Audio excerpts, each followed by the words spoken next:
Hello everybody! So, the new Phineas and Ferb movie, Candace Against the Universe, is finally here, and today we're going to talk about it.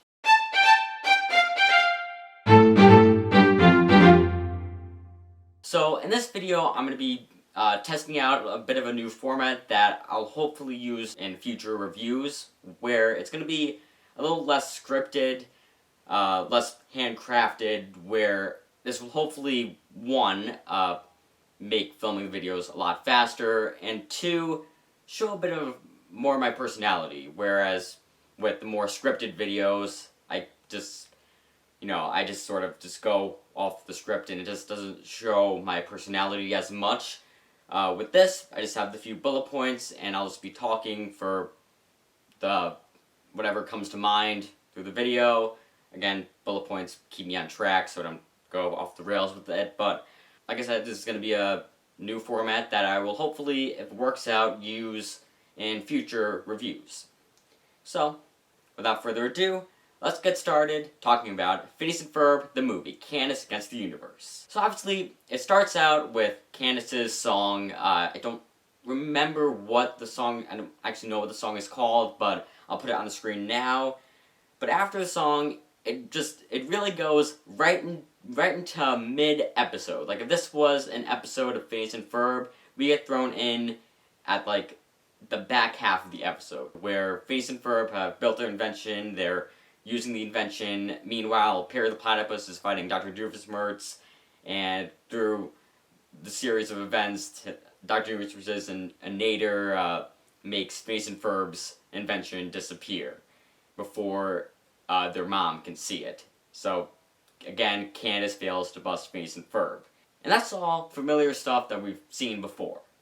But then, we get to see something a little less familiar. Candace gets abducted by aliens who end up praising her. So, actually, now that I think about it, not actually all that unfamiliar, because of the episode where the Martians praise her. And then, we are faced with another familiar plot where Phineas and Ferb accidentally find themselves in Dr. Doofenshmirtz's apartment. I'm not sure, I'm pretty sure it was used a few times in the series. I know it was used in the other Phineas and Ferb movie, Across the Second Dimension. And then they used Doofenshmirtz's, not spaceship, they make that very, very clear, but galactic travel a nader to save Candace and Vanessa, who Vanessa also got abducted. And speaking of Vanessa, there was something off with her animation to me. Like, I don't know what it was, but her animation just, I don't know if she was just, like, too pale, or that her outline was too thick or something. I don't know, but for some reason, the design of her animation looked just a little off to me. So, I just wanted to say that. I don't know what it exactly was, but it just, yeah, it seemed a little bit off. Then, the check-in replacinator. So, I actually had forgotten about this. Apparently, I looked it up later, and it was originally introduced in the Season 3 episode, What a Crock, and I had completely forgotten about it. So, when I saw it in this movie, I was like, oh man, that is a really funny thing. Like, how did they come up with it for this movie? And then I realized that it was used before, but nevertheless, it is hilarious, and I knew immediately that it would be used a lot it would be the main source for a lot of jokes in the movie. It was used for the farmer and farmer's wife running joke in the series.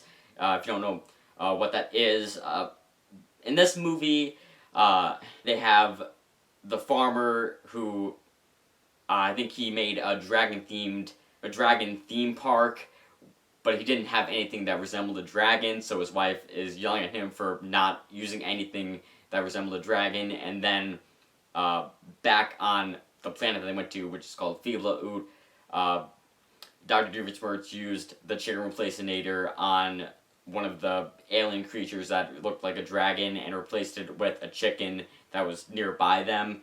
So now there is a dragon creature there.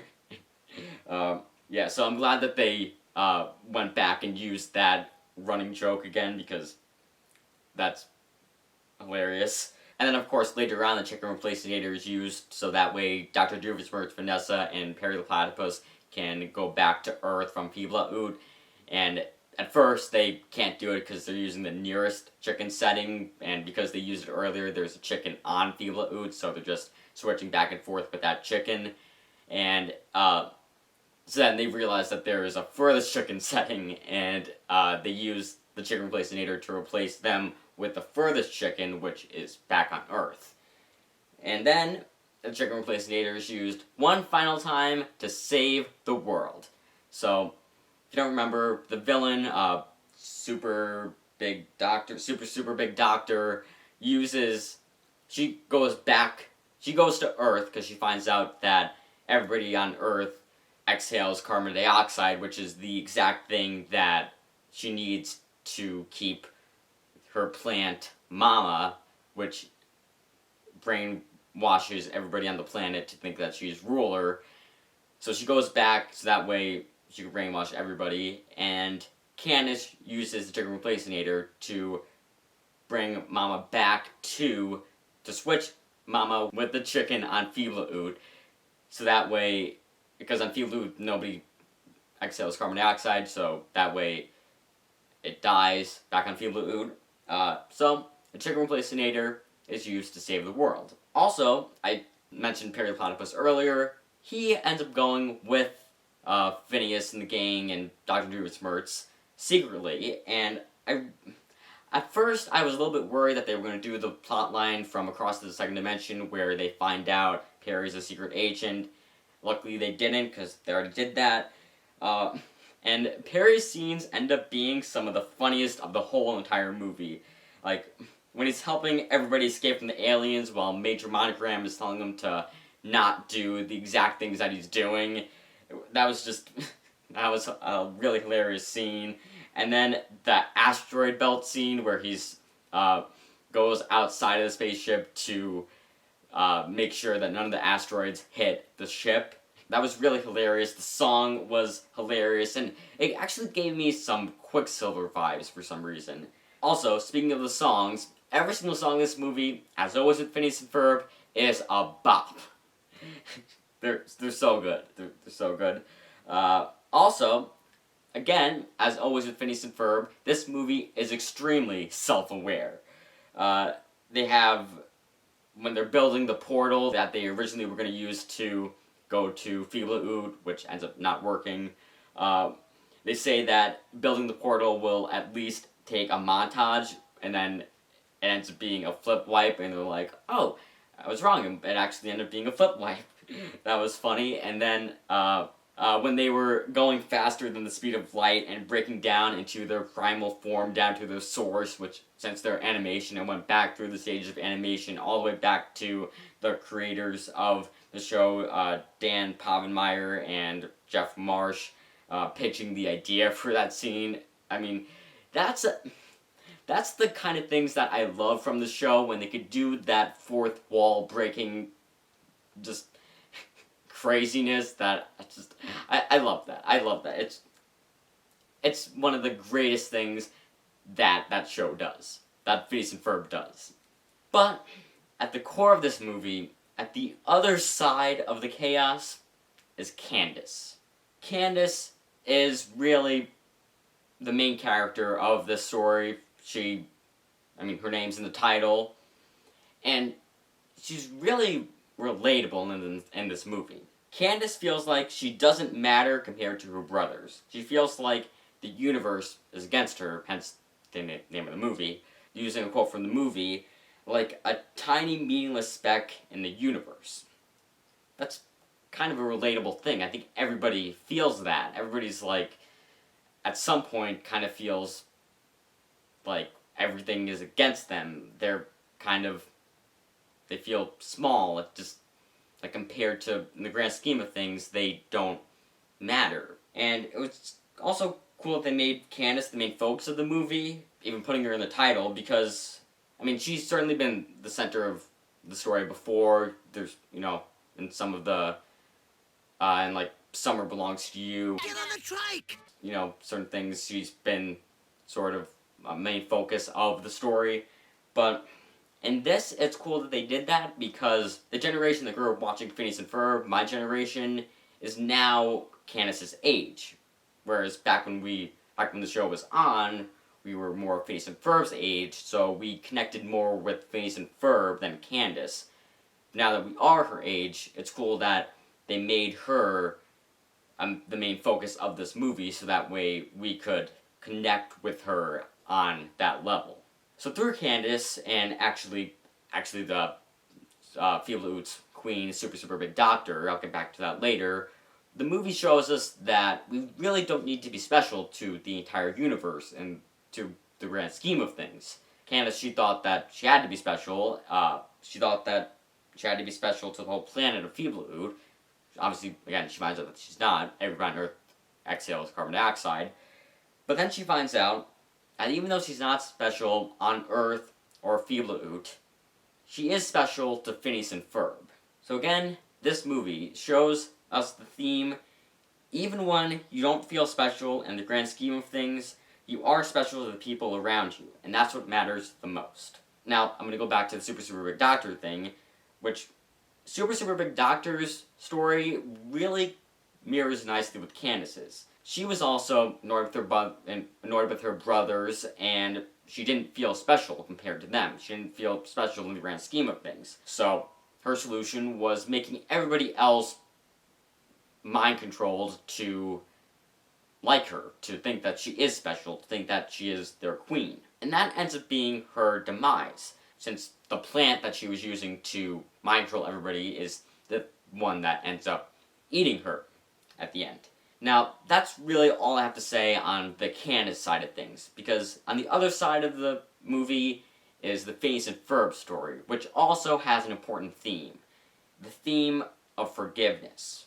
Candace was a real jerk to them. Candace, because she thought that she was important on Feeble-Oot, she rejected their presence. She ended up causing them to almost go to jail on another planet. She was a real jerk. But that doesn't matter to Phineas and Ferb, though. At the moment where Candace, she thinks that she's a terrible sister, she's a terrible person, she rejected their gift, they're like, hey, listen, everybody makes mistakes. You're still her sister, you're still a great person. I mean, here's this gift. We made it to show you exactly how you are amazing. And that's such a great theme. We all make mistakes, sometimes pretty big ones, and there's no reason to get mad about that. There's no reason to be mad when someone makes a mistake, because everybody does it, and as long as you love the other person, just move on. Alright? Life's too short to be mad at someone for a stupid mistake that they made. And yeah, this got real deep, real fast, and I'm gonna try to leave you on a bit of a higher note by talking about how the Feeble-Oot aliens, when they explode, when the top half of them explode, it sounds like somebody saying Candace. That was such a great touch. I loved that because that's just really hilarious, and I'm really glad that they really leaned into that in the final act, where when Candace would give them the gift and they would be happy. It wasn't a gift. It was, he would give them a t-shirt and they would get real excited and their top half would explode and it would sound like Candace, and just, that was really great, hilarious. I loved that. It was great. And actually, before I end the video, I've talked about the really hilarious moments. And I've talked about the really deep and serious moments. But let's talk about the moment that made me want to throw something at the screen. When Candace reveals to Super Big Doctor that everybody on Earth exhales carbon dioxide. Yeah, when it happened, I was like, why did you do that? She's gonna wanna take over Earth, which ended up happening. Ended up being what she ended up trying to do, didn't end up happening. It was like when Star-Lord in Infinity War, when they almost had the gauntlet off and he hit Thanos because he found out that he killed Gamora. It was like that moment. So yeah, I wanted to throw something at the TV. Anyway though, that is my review of Candace Against the Universe. It is such a good movie, alright? It has its hilarious moments, it has its close to home emotional moments, it has times where you want to throw something at the TV, and that's really the great thing about Phineas and Ferb, how it's able to really balance the insane chaos the insane fourth wall breaking, having them going the faster than the speed of light, and going back through the different stages of animation, all the way back to the creators of the show, pitching the idea. And it can go from that to a really serious emotional moment where Phineas and Ferb forgive Candace for being jerks to them and basically sentencing the entire world to being mind controlled, and it's so great how they are able to balance those two very different tones. It's like it's really the great thing about Phineas and Ferb. Yeah, so this movie is amazing. I highly recommend it. I really don't have anything more to say about it, so it's just really good. Alright, so that is my review of Phineas and Ferb, the movie, Candace Against the Universe. Comment your thoughts below. I almost forgot to do my outro, so please comment your thoughts below. What are your thoughts on Phineas and Ferb, Candace Against the Universe? Did you like it? Did you not like it? Also, comment below your thoughts on this new format, this less scripted format where I'm just, holding my phone, looking through the bullet points, just kind of talking. So yeah. So comment your thoughts below, like, subscribe, check out some of my other videos. You know what to do. With that said, that's a wrap.